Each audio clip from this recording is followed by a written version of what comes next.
Y no hay mucho más, pero son mis queridos colegas, maestros, profesores de esta facultad, y pues les damos un corte. Muy bien. Bueno, buenas tardes. Un gusto enorme estar por acá, agradecer a la organización del Congreso y felicitarles porque la verdad es que ha sido lo que he alcanzado a ver es de un contenido realmente bueno, y el quórum también es inusual, y no porque no convoque esta facultad, sino que esto ha sido bien numeroso lo que vi en la mañana, y tengo entendido que así fue ayer y estoy seguro que así será mañana. La oferta es espectacular. Entonces, bueno, sin más que agradecer por que nos hayan convocado, que nos compartan de alguna manera para ser parte de esto. Yo tengo la encomienda de presentar a la siguiente autora del libro. Ella es Mari Méndez. Ella es nacida en Montevideo. No digo el año para no, eso lo aprendí de mi madre, desde que no le gustaba que dijera su edad. Es arquitecta por la facultad, es una joven arquitecta de la Facultad de Arquitectura de la Universidad de la República de Uruguay, con magíster en Historia de la Arquitectura por la Universidad Torcuato Di Tella de Buenos Aires, y es doctoranda en la Facultad de Arquitectura y Planeamiento y Diseño de la Universidad de Rosario, en Argentina. Es profesora agregada en el Instituto de Historia de la FADU, de la Universidad de la República de Uruguay, y es docente de los cursos de grado de Historia de Arquitectura en Uruguay y Pensamiento y Proyecto en Uruguay. Es responsable de la investigación Viviendas para Trabajadores, Arquitectura, Política y Cultura en Uruguay. Integra la Comisión del Centro de Vivienda y Hábitat de la FADU, que es Facultad de Arquitectura, Diseño y Urbanismo, y es miembro del grupo de Consejo Superior de Investigaciones Científicas de Arquitectura y Producción, que hace estudios, tú me corregirás, sobre arquitectura moderna en Uruguay, y es del grupo también SIC, de este Consejo Superior, en Cultura Material. Tiene estudios sobre tecnología de la forma arquitectónica en Uruguay, y durante el 21 y el 22 ha sido responsable de 2 cursos de posgrado en la Maestría de Arquitectura y la Maestría en Construcción de Obras de Arquitectura en la FADU. Pertenece al Sistema Nacional de Investigación de la Agencia Nacional de Investigación e Innovación. Ha publicado diversos libros y ensayos en revistas arbitradas locales y extranjeras, y hoy, bueno, tenemos la suerte de que estés en México presentándonos tu más reciente trabajo, que está recién salido de la imprenta, es de este mismo año, de enero del 24. Entonces, bueno, si funciona ese micrófono. Bueno, muchas gracias. Y voy a presentar entonces esta investigación, que es un trabajo colectivo, en el cual tenemos otros los autores, acá Martín Cajade, Santiago Medero y Pablo Canén. Somos el equipo de investigadores que pertenecemos, bueno, Martín al Instituto de Proyecto y nosotros al Instituto de Historia de la Facultad de Arquitectura, que tengo la suerte de dirigir en este momento. Y la investigación un poco tiene el origen de esto, es porque, bueno, adentro del Instituto de Historia hacía unos 30 años que se había dejado de investigar la vivienda social, y entonces un poco el equipo empezó a pensar la necesidad de reinstalar el programa de la vivienda, los estudios históricos sobre la vivienda social en Uruguay. Presentamos un proyecto a la Comisión Sectorial de Investigación Científica, que es un órgano de la Universidad de la República que financia investigaciones, equipos de investigadores, y bueno, nos abocamos entonces a esto en el año 2020, o sea que fue en plena pandemia y fuimos bastante activos. Y esta investigación se realizó durante el año 21 y 22, ahí estaba finalizada, y en el año 23 nos dedicamos a elaborar el libro, porque bueno, claramente los que trabajamos en investigación sabemos que no es lo mismo hacer un trabajo de investigación que producir un libro. Voy a contar un poco brevemente cómo está organizado el texto, para los que no lo han podido ver. Se organiza en 11 episodios, donde la arquitectura se cruza con otros factores, como la política, la economía, la cultura, o sea, con todo lo que puede ser, no es la arquitectura, ¿no? Se centra en la arquitectura y se cruza todos los objetos, edificios que estamos estudiando con otros factores. En esos 11 episodios barren 155 años, básicamente en Montevideo, aunque también hay algunos casos que son fuera de la capital. Hay un primer episodio que tratamos lo que le llamamos primeras experiencias, o sea, lo que pasa en el siglo XIX básicamente, y un capítulo de cierre que toma las experiencias a partir del año 2005. Entre esto, comento muy brevemente, el primer capítulo se concentra en estudiar la vivienda producida por los filántropos, la vivienda realizada por las industrias, las empresas, y también en algunos casos por especuladores, ¿no? Se toman esos con algunos acentos, con algunos personajes que nos interesaron más estudiar. El último capítulo de cierre mira las experiencias de estos últimos 15 años, sí, hasta el año 20, y incorpora allí, por ejemplo, la producción cooperativa actual, la producción de vivienda promovida, entre otros elementos. Estos son entonces los dos capítulos que abren y cierran el trabajo. Y el cuerpo central del libro se concentra en nueve episodios que están caracterizados por 9 episodios que tienen estos nombres, que ahora les voy a comentar, son como tipos, categorías, o podrían ser también como palabras clave, que nos pareció que era una manera de organizar, bueno, algo que es tan largo como más de 100 años, empezamos a pensar en organizarlo en tipos edificios. Claro, después terminó siendo que no todos son claramente tipologías, como por ejemplo el patio o el bloque o el superbloque, sino que aparecían otros que lo veíamos más como categorías que nos permitían organizar y cruzar toda esta cantidad de cosas que van pasando ahí. Los 9 son entonces jardín, patio, bloque, unidad vecinal, aldea, sistema, superbloque, manzana y núcleo. ¿Qué hacemos luego con cada uno de estos episodios? Seleccionamos, esto es una metodología, ¿no? Entonces, que puede ser aplicable a otros momentos también.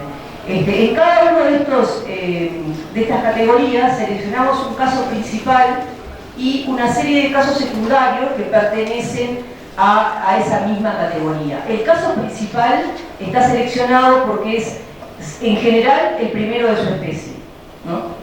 Por eso lo seleccionamos. En algunos momentos, en algunas categorías, es porque es el más acabado, el más representativo, pero bueno, es un poco la forma de organizar que nos vimos. Y luego aparece entonces, orbita el episodio, otros casos que los planteamos como secundarios, pero que permiten configurar entonces el episodio. Es un libro que se basa, es un libro de texto, ¿no? Es un libro que tiene una estructura narrativa basada, entonces, es un libro de historia, centrado en los objetos, pero fundamentalmente entonces es un libro de texto donde hay mucha narración. Toda esa primera parte de episodios está acompañado de documentos que fuimos encontrando. Es un trabajo de archivo muy importante que se hizo para poder acompañar este trabajo en muchos repositorios públicos y privados, sobre todo públicos, pero también algunos privados, donde fuimos documentando, registrando y construyendo un nuevo archivo que pertenece entonces ahora al Instituto de Historia, que está a disposición. Muchas cosas fueron pasando también en este trabajo, porque fue abriendo un programa de investigación en el Instituto de Historia, ¿no? Reabriendo un programa de investigación. Pero además de estos episodios narrativos acompañados de documentos, se hizo un trabajo, en este caso principal, un trabajo de ficha, ¿no? Opa, algo está pasando que no pasa, no se está viendo. Me parece que toqué algo que... es alguna otra cosa. No, sí, quiero continuar la pantalla. No, pero lo que venía a continuación es, bueno, el trabajo de fichado que se hizo de cada uno de estos casos principales, donde se realizaron redibujos de las inserciones de las ubicaciones, las huellas edilicias, las tipologías, bueno, en cada uno de estos casos. Y fotografía, nuevo registro de fotografías de dron y fotografías a nivel de peatón. El libro, los episodios, entonces quería mostrar un poco cuáles eran los casos seleccionados para que de alguna manera hiciéramos una recorrida media rápida por estas obras básicamente en Montevideo.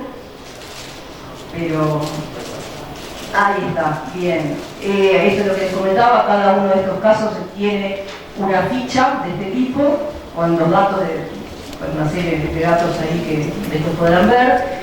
Paso rápidamente por cuáles son estos conjuntos que fuimos tomando. El primer barrio que construye el Instituto Nacional de Vivienda Económica apenas se funda en el año 37, el primer momento entonces donde el Estado toma el problema de la vivienda social, y que bueno, tiene que ver entonces, como el nombre del capítulo indica, ¿no?, estas viviendas decorosas y los jardines para promover esa forma de vida de la clase trabajadora. El segundo le llamamos patio, pero en realidad vean que la categoría es sumamente ambigua, porque nunca son patios en definitiva lo que es en Montevideo, ¿no? Son esta especie de casas como con atrios. Pero bueno, es también del Instituto Nacional de Viviendas Económicas para hacer vivienda colectiva, la otra de vivienda individual, en este caso vivienda colectiva. Pasamos luego al bloque. Martín el otro día nos presentaba justamente este caso, el primer barrio que hace el INVE en bloques. Las unidades vecinales, luego, que tomamos como caso una de las más acabadas, si bien este es el proyecto inicial, que cómo se piensa esa unidad vecinal con superbloques y grandes bloques de longitud, y bueno, después se termina a lo largo del tiempo construyendo de esta manera, pero de todas formas esta era el ejemplo que parecía como más acabado. La primera cooperativa es el caso que ilustra esta categoría que le llamamos aldea. Capaz que acá esto iría para explicar mucho más, pero no lo voy a hacer. Pero bueno, esta es la primera cooperativa que se hace cuando todavía no había ley para construir cooperativas en Uruguay. Y es una cooperativa que se hace en el interior del país. Ahí tenemos otra imagen, como ustedes ya hemos visto, las cooperativas de ayuda mutua, de usuarios, donde, bueno, y un segundo capítulo destinado a los grandes conjuntos intercooperativos, digo grandes para Uruguay, porque obviamente para México no, estos conjuntos que en este caso estaban pensados para llegar hasta los 5.000 habitantes, terminan teniendo unos 1.800 aproximadamente. Luego los superbloques, el Parque Posadas, un gran conjunto de 10 superbloques que es el primero que se construye con la Ley Nacional de Vivienda. Ya en los años 80, la manzana como nueva forma de organizar. Y luego los núcleos básicos evolutivos, que en Uruguay son de la década del 90, o sea, esta idea de la célula como algo crecedor es muy tardío en Uruguay. Este trabajo a nosotros nos permitió un montón de cosas, quiero decir. Primero, hemos estado sumamente acompañados en este trabajo, ¿no? Y tampoco nos suele pasar a los investigadores tener digamos, tan buena recepción desde el momento inicial cuando se planteó la investigación, ¿no? Pero bueno, esto es para otra conversación. Pero nos ha permitido, además de todo eso, de generar como muchos vínculos con las organizaciones sociales, hacer una serie de lecturas que son comparativas, que tienen que ver con los tamaños en la ciudad, con las densidades, con la cantidad de población. Estudiar también estos preciosos gráficos a nivel de cómo son los edificios y cómo repercuten en la relación con el espacio urbano. Desde las tipologías, en realidad queríamos hacer más cosas, pero bueno, no llegamos a hacerlas, ¿no? Desde las tipologías hasta el espacio urbano, pasando por el tipo edilicio. Estos dibujos tan bonitos son de Martín. En estos 155 años que barre la investigación, ustedes pueden, ahí tenemos un poco la grilla esta, 5 de los episodios están en solo 20 años. Y esto, claro, en los demás países coincidimos, creo que bastante, con que este es el periodo en el cual la vida social tiene un enorme desarrollo, y también podemos coincidir, como nos comentaba ayer Anaí Valent, que hay como una discusión en este periodo que es muy intensa y que tiene que ver con el bloque, el superbloque industrializado, con tomar el problema de la vivienda por parte del Estado, y por otro lado esta conceptualización que puede ser la aldea autoconstruida, que también Adrián Gorelick plantea en su último libro. Claro, a mí me queda divino esto, queda de casualidad, no quiero decir que lo haya buscado, pero vean que el capítulo que está al medio del libro es mi tema de tesis doctoral. Pero no es que haya quedado así, ¿verdad? No. Fue quedando. Podríamos haber fechado la primera vez en otro lado. Bueno, pero fue quedando así, no. El tema de que este capítulo quede al centro de la investigación, creo que igual tiene una cosa interesante, y es que en este momento, ese capítulo trata las dos leyes de vivienda popular que rigen todavía en Uruguay para la vivienda rural y para la vivienda popular, digamos, la ley de vivienda, ¿no? Que contiene el capítulo de cooperativismo. O sea que es un hito en la producción de vivienda social en Uruguay. O sea que está bien que quede ahí en el medio, más allá de que tenga que ver con mis trabajos, ¿no?, actuales. También cuando miramos un poco al final, digamos, el capítulo de cierre, veíamos algunas cosas que nos parecían como importantes, y es esta persistencia del jardín, ¿no? De la tipología me refiero, ¿no? Del tipo jardín, del suburbio jardín, como una especie de algo que parece como incuestionable, ¿no? De que esta es la forma en la cual viven mejor los sectores populares. Y lo vemos aparecer, ¿no?, al principio del siglo, a mitad y al final del siglo.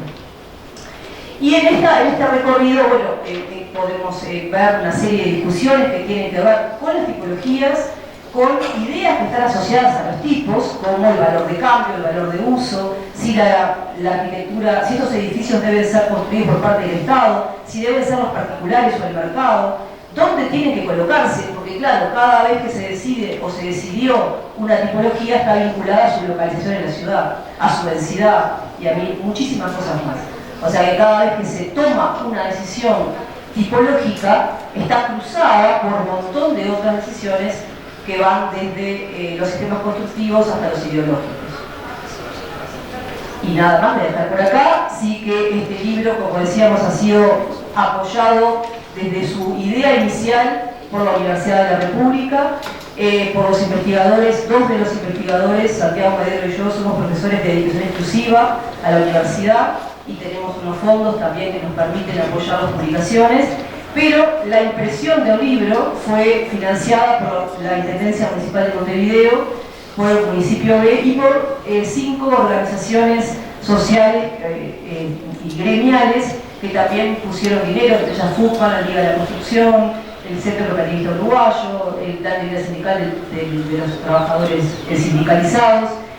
Y por tanto el libro es de disponibilidad gratuita y de libre descarga. En ese, capaz que no sé si funciona, pero si no lo pueden. Bueno, si no está disponible en el Instituto de Historia para los que quieran ir interesados. Para los que quieran ir a Uruguay también hacer estos recorridos. Bueno,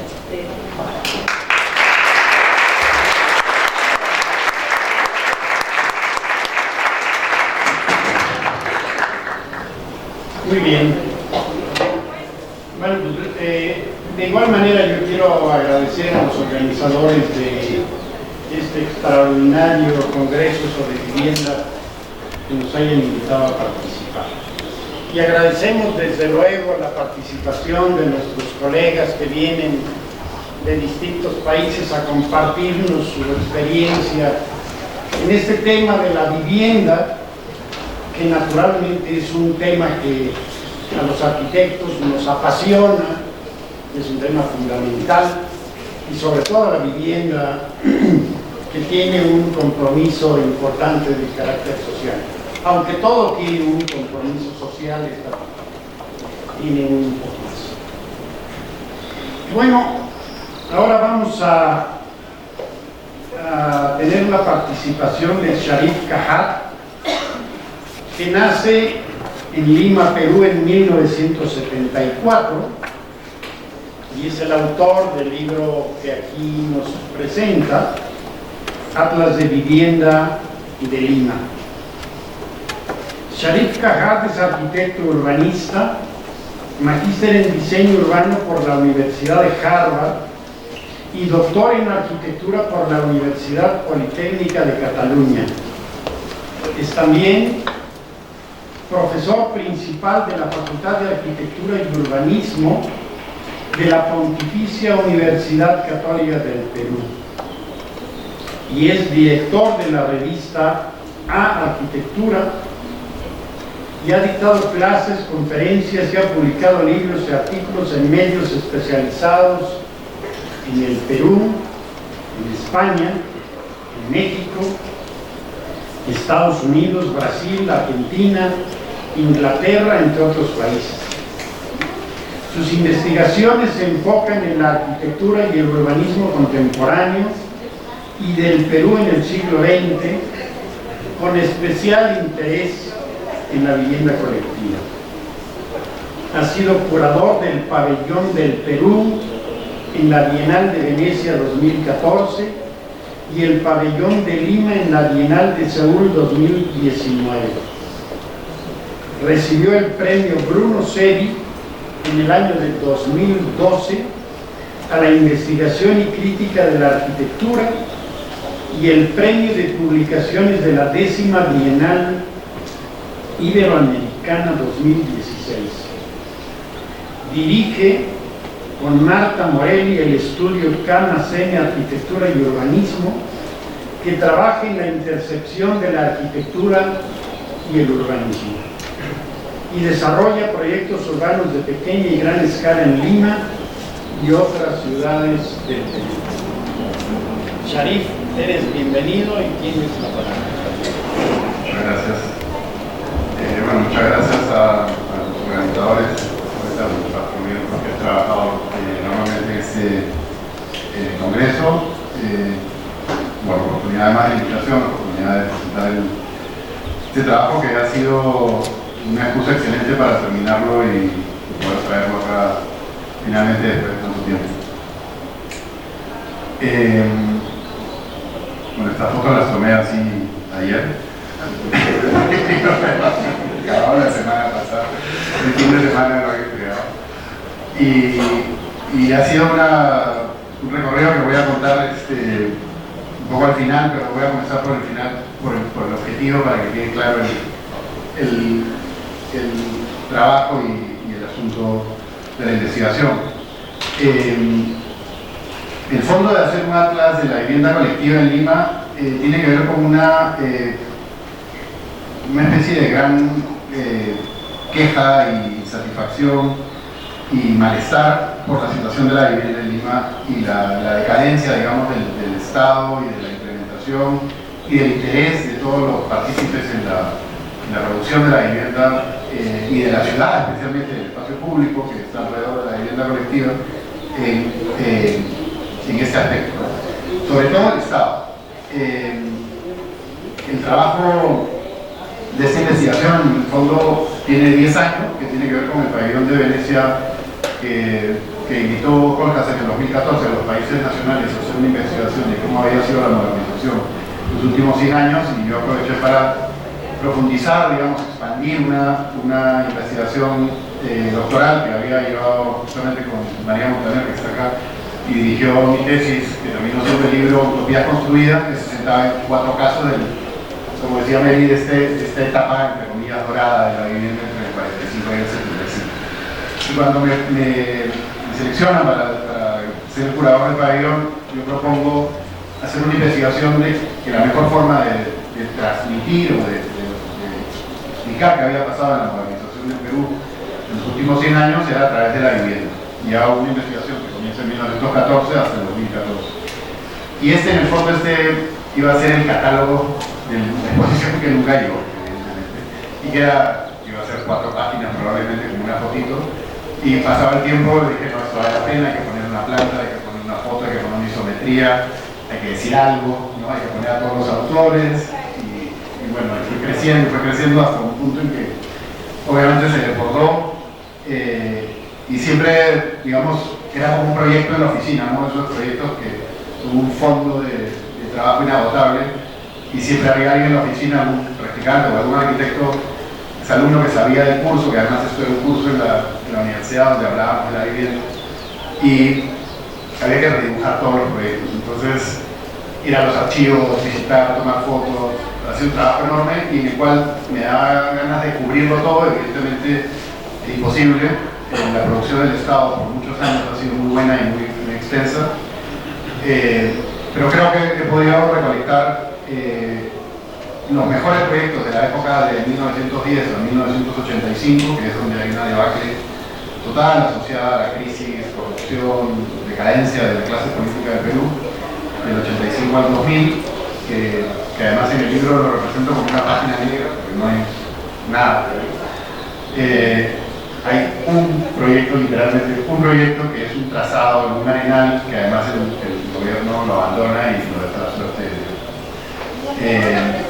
Y eso es uno en 15 años. Y después en el 2000 vuelve la vivienda, pero vuelve en esta foto. Me ha gustado tomar esta foto, que es un fotógrafo de hacer cuadros, que la llama El Muro, y representa súper bien lo que está pasando en Lima en los últimos años. En primer plano, estos barrios que son, como dicen en México, fraccionamiento, ¿no? Que es una especie de, me encanta la palabra porque no es ni siquiera urbanización, sino empiezan a fraccionar el lote grande, un montón de lotes pequeños, y ahí adentro pasa cualquier cosa y la gente autoconstruye su vivienda, pero tiene una vivienda, vamos a decir, de cierta calidad, pero no tiene parques, no tiene servicios públicos, no tiene equipamiento, etc.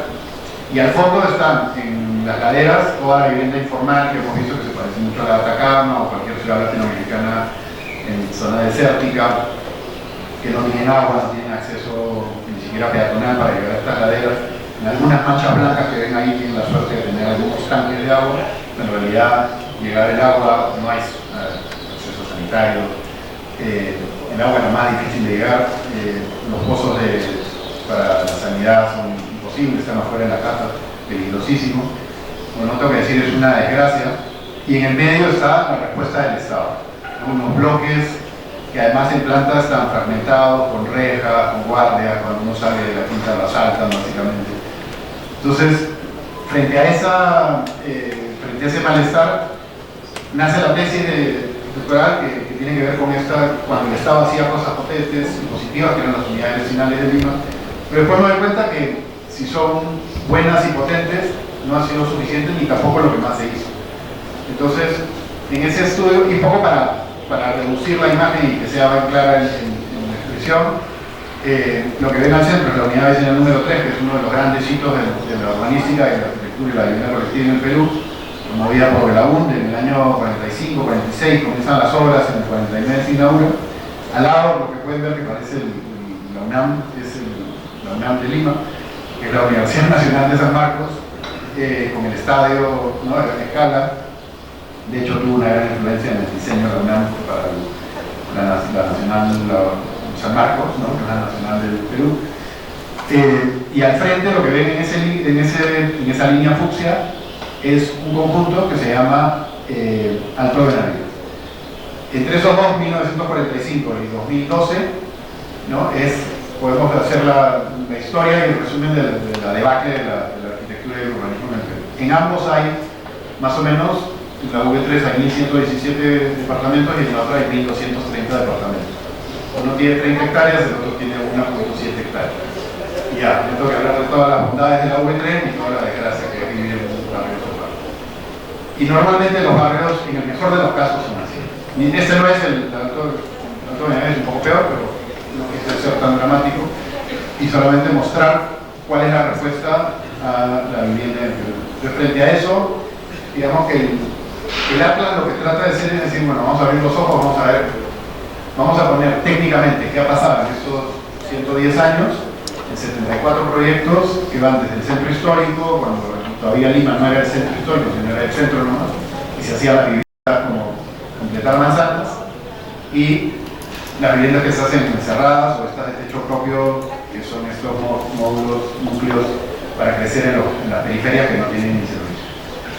Entonces, básicamente, para hablar del contenido, yo creo que el objetivo de este libro es, y al final lo termino diciendo claramente, ¿no? Estamos en una crisis permanente, son 20 años de debacle de políticas auspiciadas por el BID, financiadas por el Estado, con todas las normativas vigentes. Los constructores inmobiliarios que hacen esto tampoco tienen la culpa, ellos hacen lo que la ley dice, la ley está mal diseñada, al gobierno no le importa, nadie se hace responsable y entre todos estamos dinamitando lo que queda de ciudad.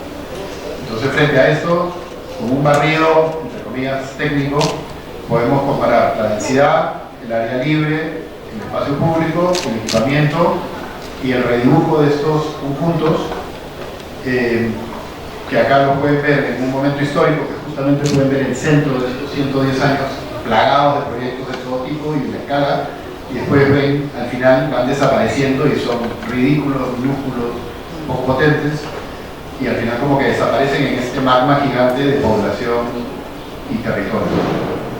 Lima, para los que no saben, tiene ya casi 11 millones de habitantes, no es DF, pero siempre digo que es como su hermano menor. Este es un mapa de Lima con los conjuntos referenciados, y el contenido es, como, trato de ser muy objetivo, aunque todo proyecto histórico evidentemente tiene una agenda clara. Esto es un recorrido de la historia de Lima en primer plano, antes de, o pre-fundación, digamos, con todas las vestigios arqueológicos donde había urbanidad, vamos a llamarlo, o habitación en Lima antes de la fundación, y la trama de fundación al centro, y después cómo ha ido creciendo en escala y en expansión y en habitación, y voy contando cómo los proyectos de vivienda y las políticas van apareciendo dentro de la historia de Lima. Luego, en la arquitectura y colectividad, cuento las formas de cómo se han organizado los conjuntos. Esto es un análisis comparativo de los proyectos que pueden ver que comienzan con un punto, que es una casa, una quinta de 20 viviendas en el centro histórico, un lote, pasan por estos súper desarrollos de grandes tizados en el desierto también, como Villa El Salvador, que es esa mancha geométrica perfecta, y después terminan con algunos conjuntos de vivienda de mediana escala, pero de muy alta densidad. Todos son tratados en esta, vamos a decir, como ficha, que tienen un análisis donde hago un recuento histórico urbano, morfológico y tipológico, donde se redibuja todas las plantas a la misma escala, que es 1 en 5000, y todos los departamentos 1 en 200. Y se hacen estos gráficos para explicar el armado de los departamentos, ¿no? Está la unidad vecinal, he puesto acá para que sea algo reconocible, y después la ciudad satélite de Ventanilla, que es uno de estos proyectos muy importantes que representan la autoconstrucción pensada y diseñada para crecer a largo plazo, que es el origen, vamos a decir, el origen de Trevi, para llamarlo de algún modo.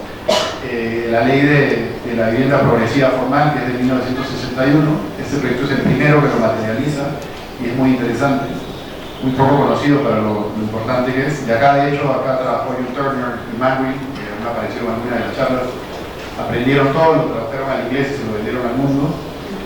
Y básicamente, eso es lo que pasó.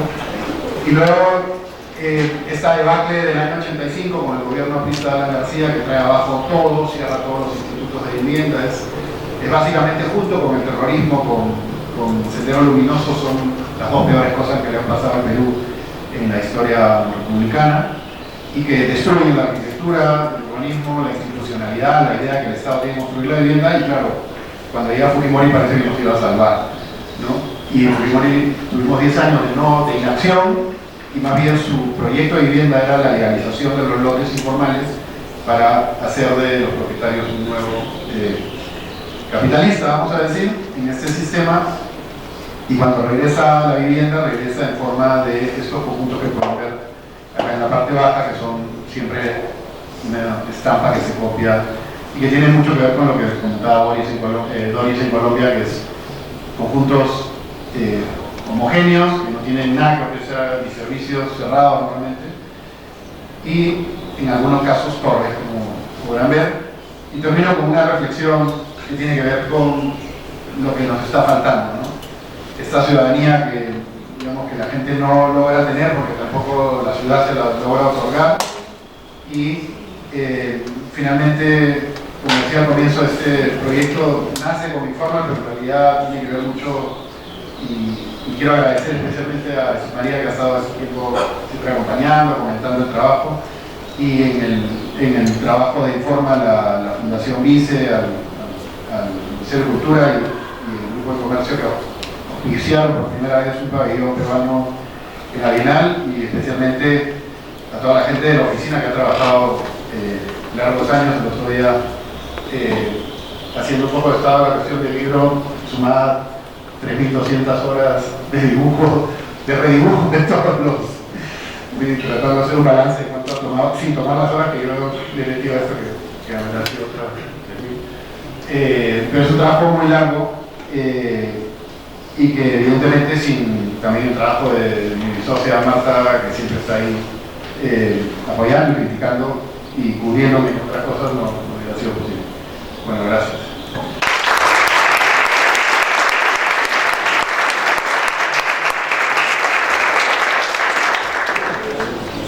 Bueno, definitivamente felicitar dar como decir enhorabuena, ¿no?, por la producción de estos dos trabajos que finalmente nos dejan una visión y son anteojos, nos permiten conocer sobre un fenómeno que no nos es ajeno, las escuelas de arquitectura de nuestra hablan de Iberoamérica, de Latinoamérica.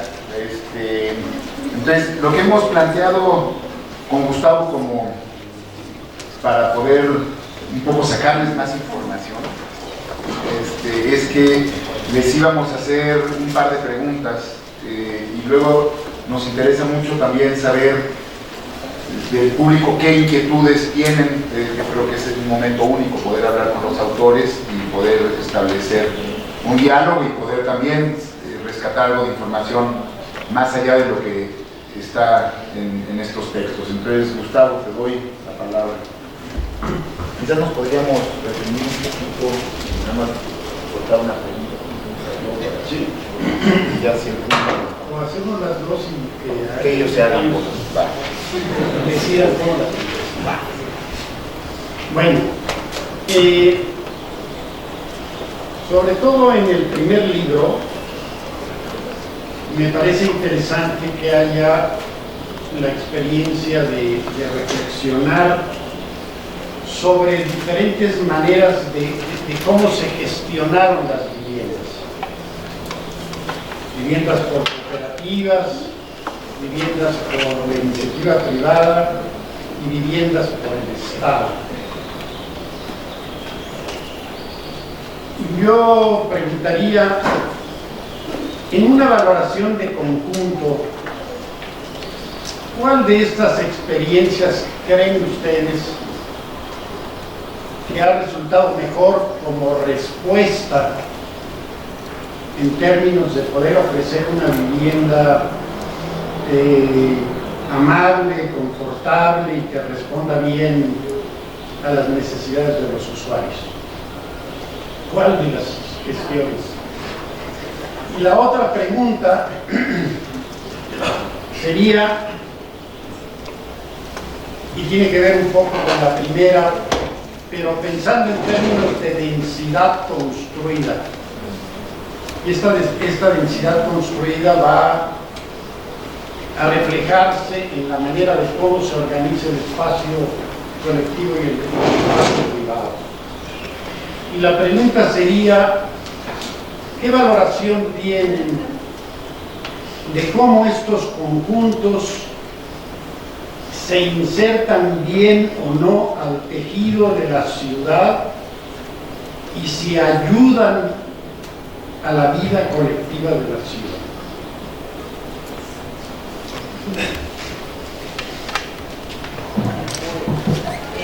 Tienes un minuto. Siendo de Uruguay, es como bastante, parece obligado que yo responda las cooperativas, ¿no? Es lo que todo, es como el Suárez, ¿no? Yo conoce a Suárez porque creo, bueno, ahora fútbol, ¿no? Porque daba partidas. Sí, ¿viste? Pero lo conoces. conocen a Dieste en general, digo, fuera, porque Uruguay no es que se conozca mucho su arquitectura, pero algunas cosas se conocen bastante fuera de Uruguay. A Eladio Dieste es muy conocido, y el cooperativismo de vivienda quizás sea en el campo de la vida social, nuestro trabajo más exitoso, ¿no? Creo que eso en realidad tiene que ver con es una realidad, ¿no? Las cooperativas, sobre todo las primeras cooperativas hasta el 75, siguen siendo hoy buenos ejemplos de arquitectura y en una buena situación, en un muy buen estado de mantenimiento y muy buena forma de vida. O sea que, si yo tuviera que decir uno solo, un único momento, diría las cooperativas, los intercooperativos.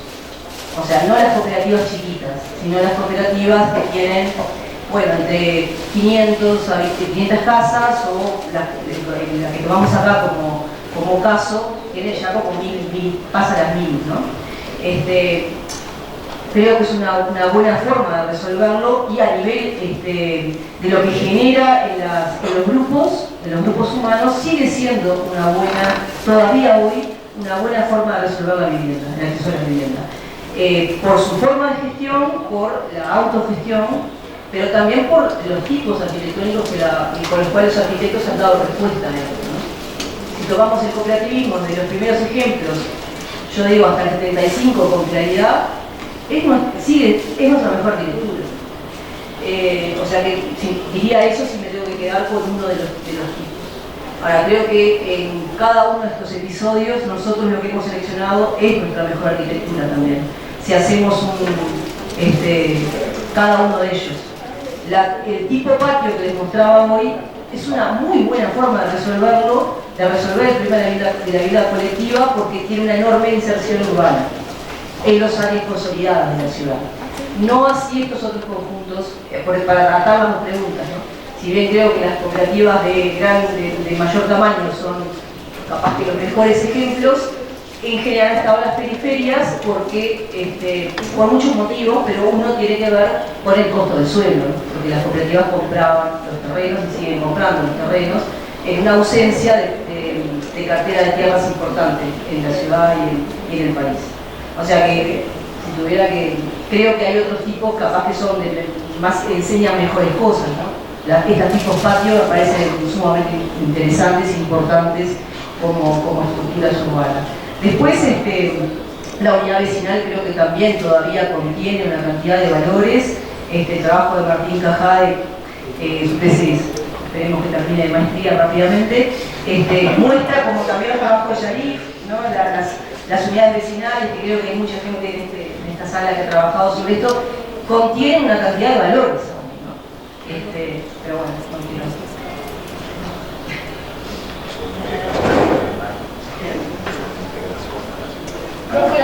Claro, pero era un poco tratando de contestar las dos cosas, ¿no? Las cooperativas no han estado integradas a las áreas consolidadas de la ciudad porque han estado y siguen estando en las periferias de Montevideo y de otras ciudades, pero tiene que ver con el costo, una parte importante con el costo del suelo. Se van a las periferias porque es más barato, digo, y eso no hay forma de resolverlo si no hay cartera de tierras. No va a pasar, no van a estar en áreas centrales. Aunque actualmente sí se están haciendo edificios, se están haciendo en áreas consolidadas. Entiendo yo que perdiendo muchos de los valores de aquellas otras cooperativas que cuando hablamos de las cooperativas uruguayas estamos hablando de aquel momento heroico del cooperativismo que se da hasta el 75. Entonces ahí hay un problema así que tiene que ver con esos tipos de edificios, con esas estructuras más vinculadas a conjuntos de baja densidad, a la presencia de jardín, de muchos jardines que son actualmente, que están mostrados acá, tienen un excelente mantenimiento y una buena forma de vida. Pero a nivel, ya creo que si tuviera que decir entonces cuál es la tipología que mejor se inserta en la trama urbana, yo elegiría el tipo patio, que no termina siendo efectivamente un patio total, son como atrios, pero creo que esas han tenido en Uruguay, en Montevideo muy pocas, pero son buenas, son exitosos como modelos, como tipo. No, superblog que esto creo que tiene otros perfiles más bueno, que todos hemos visto.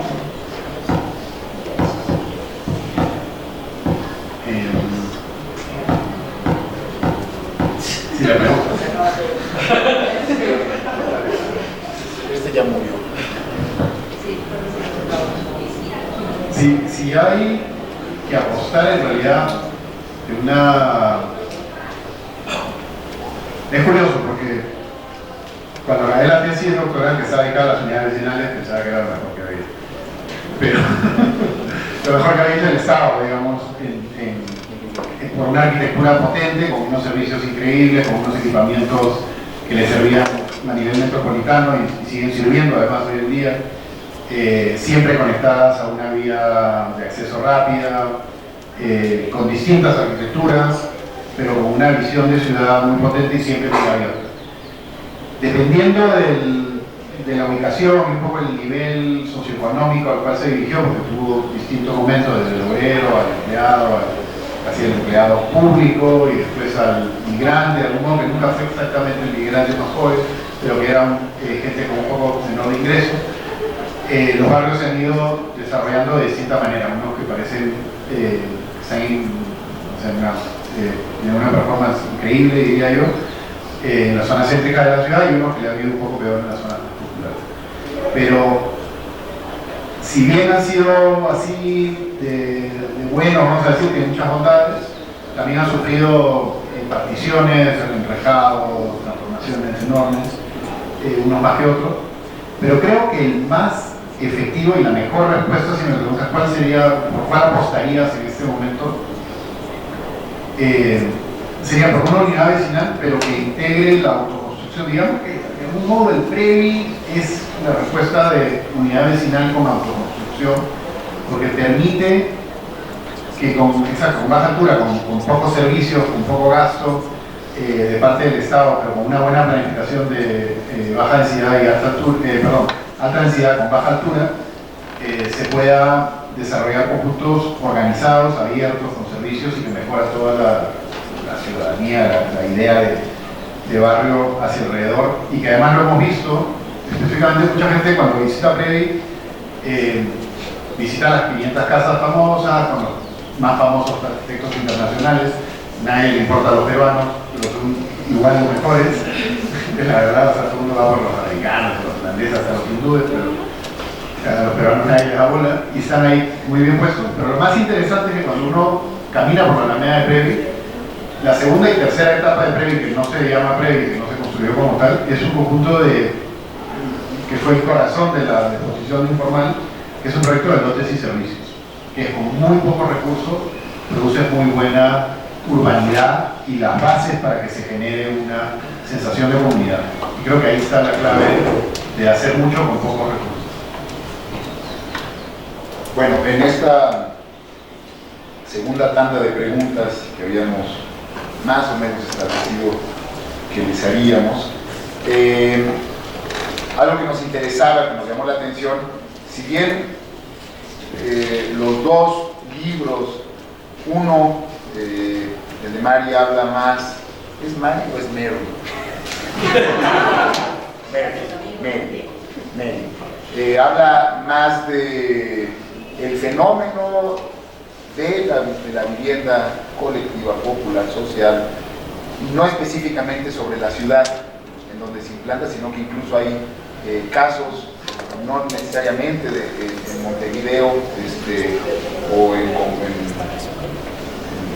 ciudades, en metrópolis. En el caso de Sharif, sí, claramente el ojo está puesto sobre el tema de la vivienda popular, colectiva, en Lima. Entonces, aún así, siendo distintos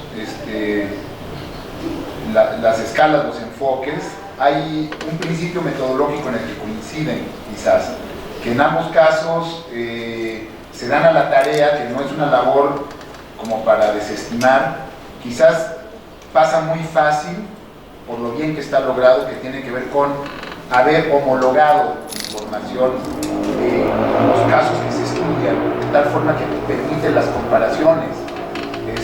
En eso coinciden los dos y facilitan la comprensión de lo que están tratando. Si bien uno tiene un enfoque, el de Sharif, como más crítico, me sirvió mucho que anticipes en la explicación que surge como de una especie de molestia y malestar, este deseo de resolverlo en un libro, esta cosa que te preguntas de por qué se fue al traste, ¿no? Se dio a la debacle, pues, ¿no? Entonces, bueno, un poco en ese contexto, la pregunta es un poco sobre esas metodologías. También es cierto que un libro es más como de autoría individual o de guía, no sé, en el caso de Charisse, y el otro es un trabajo colectivo de investigación que resulta en el texto de Merit. Entonces, ¿qué nos pueden contar un poco de las metodologías, de cómo se aborda este tema que es complejo, que tiene muchísima tela de dónde cortar, que sí se meten en ambos casos, pues es la revisión de un siglo, un cachito del nuevo milenio, ¿no? Entonces, bueno, si nos pueden ampliar un poquito eso. Y la otra pregunta es, ¿qué tanto ustedes habiendo revisado, habiéndose metido como se metieron en el tema de la vivienda social, qué tanto descubren que habla de las culturas de donde se originan estos casos que ustedes están estudiando? Son dos países distintos, ciertamente. Puede haber una comparativa que nos permita saber si efectivamente tiene presencia la cultura en la manera en la que se aborda la vivienda social, o hay mucha presencia de modelos impuestos, o hubo una época en la que nos llegaron modelos o les llegaron modelos y que se repitieron en otros lugares de Latinoamérica, ya como en esta idea de especialistas en el tema de la vivienda que son. Por ahí van las preguntas. Con respecto a la parte metodológica, quiero decir, por eso lo decía en la presentación, que este es un libro de historia de la arquitectura. En ese sentido creo que difiere, si bien acá hace un trabajo de reportero histórico, me parece que no busca los mismos objetivos, ¿no? Este es un texto narrativo, que tiene capítulos súper extensos, y bueno, tenía un interés. Algo que yo no dije es que uno de los intereses de este texto era ser leído por estudiantes. Yo soy docente de Historia de la Arquitectura en Uruguay. Hace años que incorporamos, porque no estaba en cursos, la Historia de la Vivienda Social en Uruguay, y se me dificultaba mucho hacer una explicación de todo el problema de la vivienda, digamos, que fuera legible para los estudiantes que ya son avanzados, no son de fin de la carrera. Pero la verdad se me hacía difícil. Entonces, uno de los temas que estuvo acá en la parte metodológica es que fuera muy didáctico, que fuera comprensible.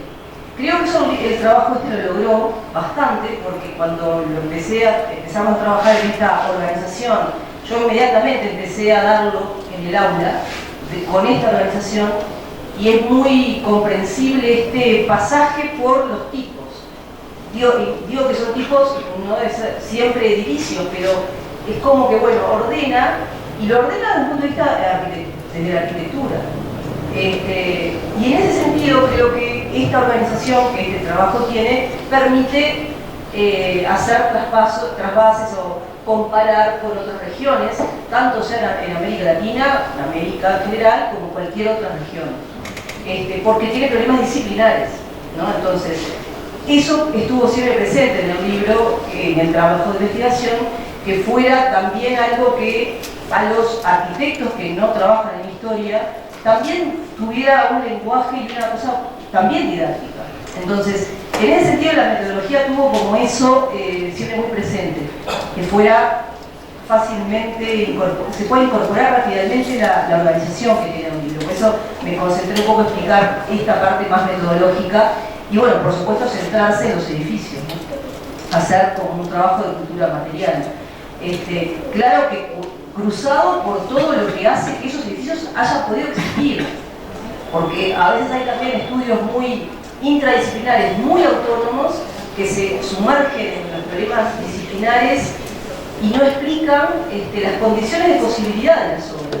Claro, sin los préstamos, sin quienes estaban ocupando los lugares en determinados momentos históricos, o sea, la política, sin eso, estos edificios no hubieran sucedido, no hubieran tenido los arquitectos esas posibilidades. O otras cosas, como por ejemplo, algunos de estos capítulos que, bueno, tiene otros actores que están allí, como estos filántropos que decíamos al principio del siglo, las industrias, las grandes empresas, bueno, las empresas que trabajaron generando vivienda. Ese era un poco el objetivo de esto, era mostrar esa intrincada trama que tiene a los objetos arquitectónicos, obviamente en primer lugar, pero que los explica en esa cantidad de actores. Y bueno, la arquitectura es una construcción colectiva, si algo es la arquitectura, ¿no? O sea, es posible porque ahí hay una cantidad de actores, también los técnicos, la parte tecnológica que las hace posible y también está involucrado en sus condiciones, digamos, de su devenir, ¿no? Estos problemas que tienen que ver con las tecnologías. Entonces todo eso estaba involucrado en todo lo que fuimos pensando, que fue sumamente rico para todos los que creo que hemos trabajado en este.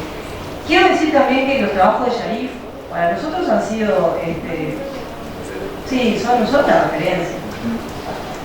Es cierto, ¿no? Las utopías construidas es un trabajo que nosotros lo conocimos hace tiempo y nos gustaba mucho el trabajo. También este asunto del catálogo, del atlas, es una cosa que nosotros queremos hacer, o sea, hacer un trabajo parecido a este que hizo Sharif. Es complicado porque, como dijo, la cantidad de horas que lleva, nosotros tenemos un problema de recursos, pero sí es muy importante tener un catálogo así, o una especie de atlas, como se llama ¿no? Que tiene sus reseñas, que tiene sus análisis críticos, y creo que algo que también me parece que un poco compartimos es partir del problema. En esto, capaz que yo no lo dejé explícito, pero todos los investigadores y sobre todo los historiadores, cuando se enfrentan o quieren estudiar algo, lo hacen porque entienden que en su tiempo presente hay un problema con esto. No lo hacemos porque somos una especie de personajes ahí extraños que pueden estudiar cosas. Se pueden estudiar cosas porque lo entienden como una problemática presente, ¿no? Y que tiene como objetivo llegar a los operadores, o sea, a quienes están produciendo vivienda hoy, y mostrar que en otros momentos las cosas se hicieron de otra forma y se hicieron, bueno, mejor, o se hicieron distintas o se hicieron con otras condiciones, o hubo otros actores que ahí estuvieron presentes decidiendo cosas en el Estado, ¿no? Entonces, eso siempre está. Yo creo que también me encantó el inicio acá de Sharif porque es en realidad lo que está como fundamenta el trabajo de construcción histórica, por lo menos en el caso de nuestro. El tema de la relación con la cultura. Pero podemos seguir con Sí, bueno, pero un poco para confirmar esto, lo que dice Mary de la construcción histórica está siempre presente. Lo que pasa es que el trabajo, digamos, yo puse la foto del libro Utopía, no por darme parte ni nada, sino porque de algún modo no se explica uno sin el otro. Entonces, en la investigación doctoral había un análisis, como dice Mary, histórico del trabajo que he hecho en casas comunes, con mucho análisis político, muy narrativo, casi todo texto. De hecho, para el libro conseguí mejores fotos aéreas de Lima, históricas, me metí un poco más a lo que no había logrado en la tesis, pero que las tenía, ¿no?, ahí buscándolas, pero me había concentrado mucho en el texto. Y en este libro, no quiero decir que es lo contrario, pero es la contracara. Sí. Y ha sido mucho dibujo y muchos años de darle vuelta de cómo los pongo, si por grupos, si por ideas, si por tipología, o sea, las cosas que decían ahí. Pasó 1000 veces, ha sido un poco solitario y en realidad el curso que yo daba de vivienda lo usaba un poco de experimento y al final dije, no, por ahí. Y de hecho hay un disclaimer, hay un párrafo que pongo en qué año dices que es el proyecto, porque los proyectos se comienzan a dibujar, pasan 2 años y llega cambia el presidente, lo cancelan, lo reponen, comienza la obra, cancelan, 5 años después viene otro presidente y dice hay que terminarlo. Entonces he dado por iniciado el proyecto, el año del proyecto es el año que comienza la obra. En ese momento se supone, se terminó de dibujar y más o menos ya tiene la idea completa. Y ese ha sido un poco la metodología, ha sido como muy pragmática, de redibujo a la misma escala y comparación y tratar de dejar las ideas claras, desnudas, vamos a decir, del diseño del momento político, sino cómo se construye esto. Y después, en realidad, en los textos, he tenido la suerte que Sergio ha sido uno de los mejores críticos para darle sentido, porque los he estado como trabajando, soltando en conferencias, en ponencias, en congresos, así como este, donde va y te lo sueltas un pedacito, ¿no? Nunca te lanzas como idea completa, nunca hay tiempo, ¿no? Siempre estás ahí como robando, metiendo cosas, y al final, casi que al fin de año pasado y este verano ha sido como, ya, hay que presentar. Entonces todos los textos juntos le he dado forma y como decía, con las críticas de Sergio y otro colega ahí, Víctor Mejía, he podido reordenar un poco los textos y darle sentido en esta idea de introducción que no es introducción, reflexión que no es conclusión, ¿no? Y meter el proyecto al centro, que es el corazón del libro, pero sí dejar claro al final en los textos de no ser como, no dejarlo a la inteligencia del lector, porque mucha gente no le interesa ser inteligente y darse cuenta que es puro, no, sino decir claramente, cada uno tiene una responsabilidad y todos los actores tienen parte de responsabilidad, ¿no? Y en todos los actores hay parte de responsabilidad de esta destrucción de la humanidad. Y desde los ciudadanos, nosotros mismos, que no reaccionamos, desde los compradores, desde los promotores, desde los que redactan la normativa, los bancos que hacen los textos, todos somos parte ahorita del sistema y estamos dinamitando la vida humana. Una cosa es decir que para nosotros, si bien es un texto narrativo, la incorporación de esas fichas, la incorporación de las fichas y el trabajo de redibujo y las fotografías ocupa un lugar que para nosotros fue importante también. Si bien es de un caso por cada uno de los episodios, lo consideramos re importante que apareciera eso, ¿no? Lo pensamos bastante, si incorporarlo o no, por un tema de que bueno, no teníamos todos los trabajos bien hechos, pero bueno, ahí también Martín trabajó mucho en poder llevar a tener esos documentos de cada uno de los casos. Bueno, tenemos todavía un momento para abrir preguntas al público. Voy a hacer una pregunta, pero casi prefiero que no me la contestéis, ¿no? Porque si no se va a tardar mucho, ¿no? Y es un poco relajar la cuestión que ha puesto sobre la mesa Daniel, en realidad, pero de otra forma, ¿no? También le ha preguntado por las metodologías de dibujo, y a mí me gustaría preguntar por las relaciones entre las narrativas que se articulan a través de los textos y el trabajo gráfico de observación que está plasmado en los dibujos. El dibujo tiene un contenido de observación bien potencial, incluso de subvertir las narrativas, ¿no? O sea, la pregunta sería, ¿en qué orden se han hecho las operaciones y si han comunicado una con otra? ¿No? O sea, ¿el dibujo es un final, es una ilustración mecánica, digamos, o se convierte en una fuente? Si se ha convertido en una fuente, ¿qué ha emanado de esta observación aumentada por el dibujo? Esa sería la pregunta. Y un comentario que, no sé, para reflexionar, me interesa mucho, conozco más el trabajo de Xavier porque me tuve que revisar.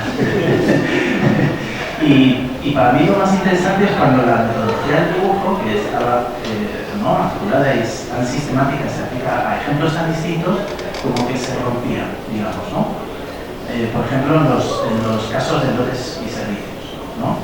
Entonces, un sistema que, digamos, que está más cerca de los proyectos de conjuntos habitacionales como base, ¿no? Como que responde más a esa lógica, la unidad en la aplicación, de repente se aplica a un ejemplo o a un caso que rompe el sistema, ¿no? Y ahí aparecen cosas, yo creo, muy valiosas en el libro y para mí extraordinariamente fascinantes. Yo creo que lo dije en alguna ocasión, esos planos de repente de Miguel Salvador y me parecen un hallazgo enorme, ¿no? Esa discordancia entre el sistema de dibujo y lo que está representando, que se aleja de los planteamientos del proyecto y hace que emane algo nuevo, ¿no? En el libro, ¿no? Y no sé si el de Nelly lo conozco menos, no sé si ocurre algo parecido, si de repente mucho Bueno, menos. no sé, pero ya os digo que no, que prefiero que se planteen otras cuestiones o comentarios y ya hablamos en la cena.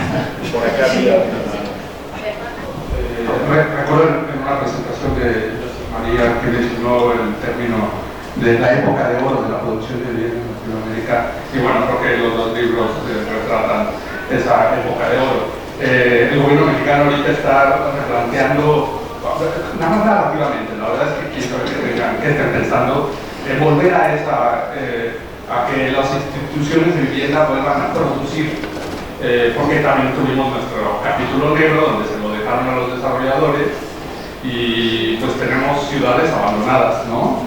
En la cátedra también de Zaida hice que una maestra hizo una reflexión de cuándo han visto viviendas de autoconstrucción abandonadas.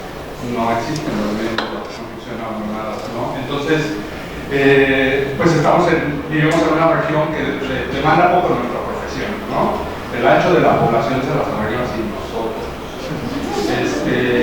Y además somos, perdón si el comentario fue medio violento. Si nosotros los arquitectos. Si nosotros los arquitectos, además somos una profesión como que nos hablamos entre nosotros. Y perdón, ustedes como formadores de arquitectos, como docentes, no sé si tienen alguna reflexión de, pues, hacia los estudiantes de cuál es el papel ante esa realidad. Y esa es como la pregunta. Y digo, porque es difícil como regresar a esa época de oro. Y dos, ¿cómo se imaginan regresar a esa época de oro? ¿Qué tendría que pasar? En esa época de oro había unas condiciones políticas, ¿no? Y sociales, y ciertos recursos, y antes del neoliberalismo, etc. Ahorita tenemos una realidad diferente. ¿Cómo se imaginan que sería regresar? ¿O cuál sería, a lo mejor para ser más concreto, cuál sería el papel de las instituciones de vivienda, ¿no? ¿Cuál tendría que ser? Porque ahora en México son como de dar créditos, ¿no? La época de oro tiene que ver porque en un periodo en el que el Estado se hizo cargo de resolver el problema de vivienda. Hace un montón de tiempo que eso no sucede. El Estado, desde los años 80, casi en todos los países, se retira de la producción de vivienda de una manera prioritaria. Entonces, es eso lo que sucede. Y el otro gran problema es que es el mercado, es el sistema del capital. Entonces te diría, ¿cómo se puede volver? Y bueno, ya la respuesta nada se deduce. Si el mercado es el que domina o sea, que da las respuestas, bueno, evidentemente no va a pasar, no va a haber una época de oro. Yo creo que es así. Quiero volver al tema del cooperativismo, porque me parece que el cooperativismo es una respuesta que tiene todavía muchas cosas para decir, ¿no? Donde hay instituciones, donde hay autogestión, donde hay instituciones privadas, donde hay dineros estatales. Es una manera de mantener algo de eso, ¿no? Pero claro, no son esos grandes conjuntos, no pasa por ahí, ¿no? La producción de viviendas no es esa, de lo que nosotros... Y creo que también esos grandes conjuntos, no gustan capaz que a algunos, no sé si a todo el mundo. Pero bueno, no sé, lo de Sergio te lo contesto medio rápido, solo para no dejarlo ahí. No, nosotros no hicimos un trabajo como el que hace Yarif con el dibujo, o como que veo que hacen otros investigadores. Nosotros nos manejamos mucho con los documentos, hicimos un análisis de documentos de los proyectos originales. Entonces, eso sí fue cuidadoso y bastante meticuloso, de la documentación que accedimos, conseguimos y digitalizamos, de todo lo que era la parte de esa documental. El redibujo más bien está usado en este libro como una forma comunicativa. Sí, exactamente. Y poder comparar y sobre todo mirar, sobre todo las tipologías. Eso sí nos interesó mucho, que pudiera haber algo comparable en los distintos casos. Nosotros estamos ahora abocados, lo digo, a otros trabajos en los cuales va más un poco en esta otra dirección, en hacer un tipo de trabajo de este tipo. Pero bueno, no fue lo que hicimos acá, por eso recalcaba que los objetivos eran una construcción de explicaciones, de condiciones de posibilidad de las obras, que obviamente tienen mucha descripción también, se concentra mucho en la descripción de las obras, pero su objetivo era rodear estos casos bueno, creo que nosotros lo que tenemos que producir es algo parecido a esto, es un compromiso que creo que tenemos también. Si yo Ya quedó grabado. Quedó grabado. Compromiso. diría que sí da varias cosas a la idea de que como, o sea, volver a las condiciones de la época dorada, vamos a decirlo, eso es inviable y tampoco tengo añoranza ni nada por el estilo.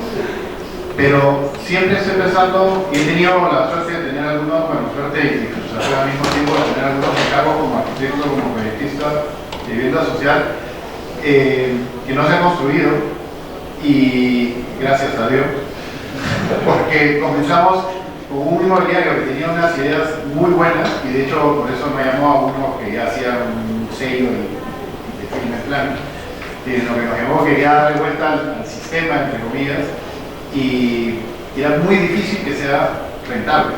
Y los bancos pedían más renta ya para hacer los préstamos, y qué sé yo. Y cuando llegó un punto en que dijimos ya, bueno, haciendo más.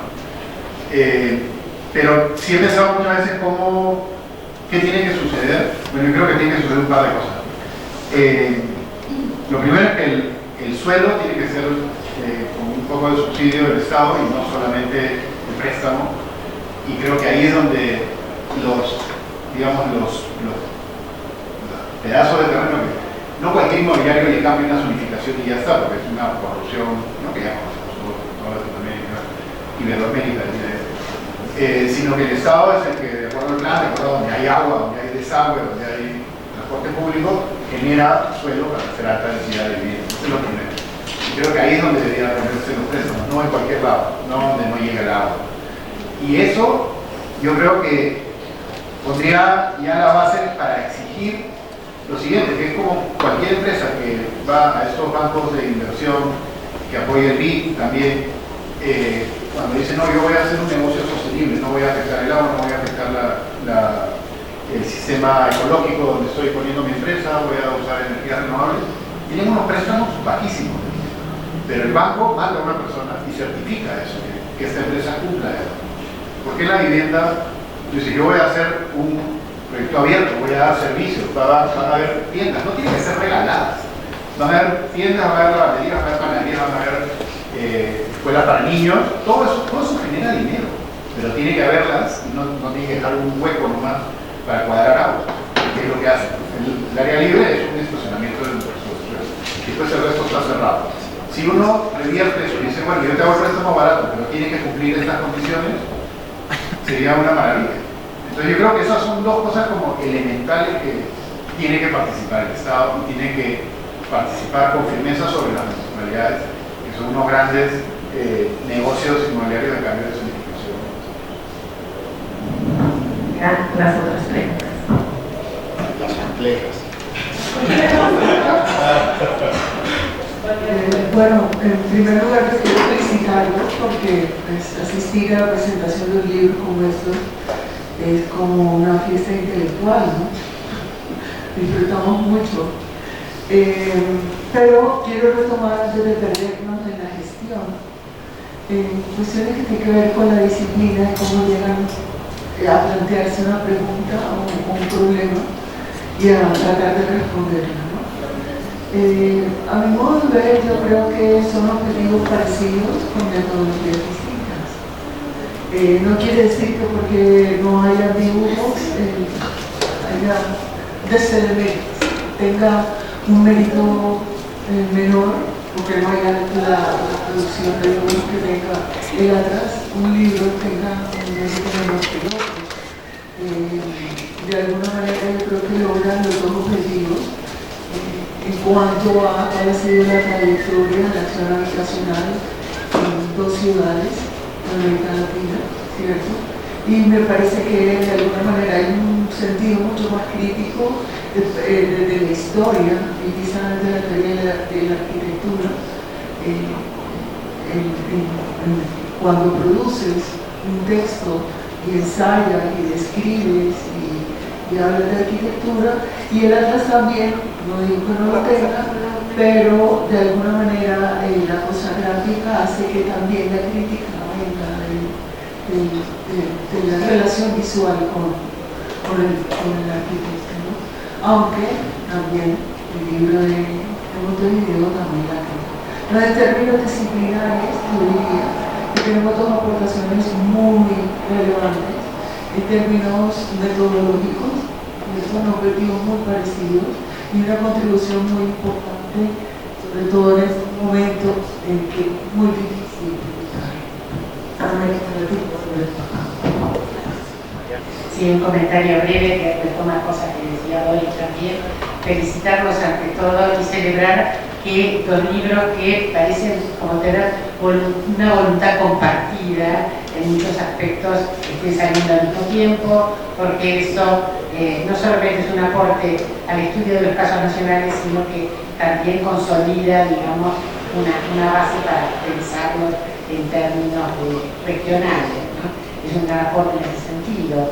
Y también encuentro que la narrativa, la opción, digamos, de la narrativa a través de las palabras o a través de las imágenes, bueno, es una tensión sin duda, pero que las dos están aportando y dialogando, y son dos formas efectivamente distintas de hacer crítica, ¿no? No solo de construir una narrativa, sino también de hacer crítica.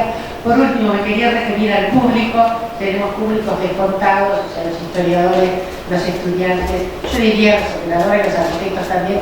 Ojalá llegue también a los constructores de políticas públicas, a los intendentes, a los intendentes o los legisladores.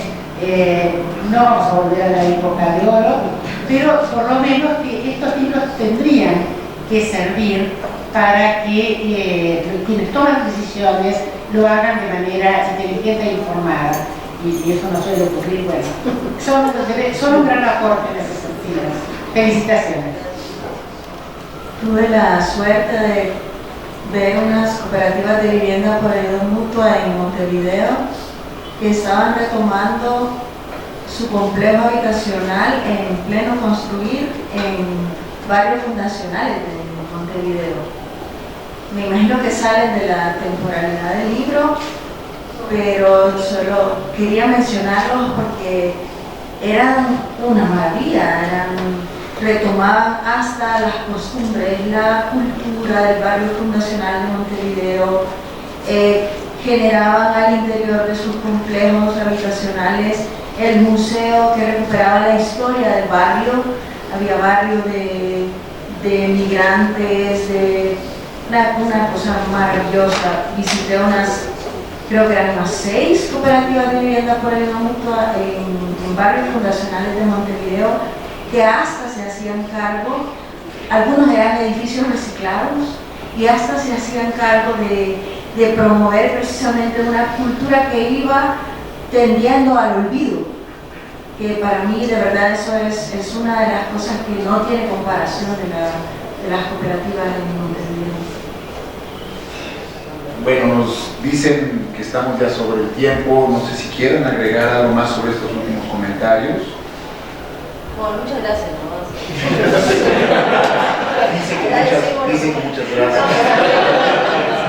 Los 3 comentarios son para agradecerlos, ¿no? Me parece que no, son solo nada más, bravo.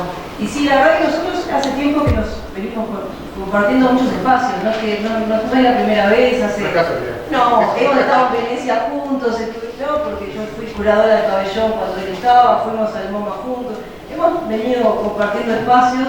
Y bueno, eso también para mí es una enorme alegría de estar con Yarif en este libro que acaba de publicar y con todos los que nos han acompañado. Y cerramos acá, ¿no? Cerramos.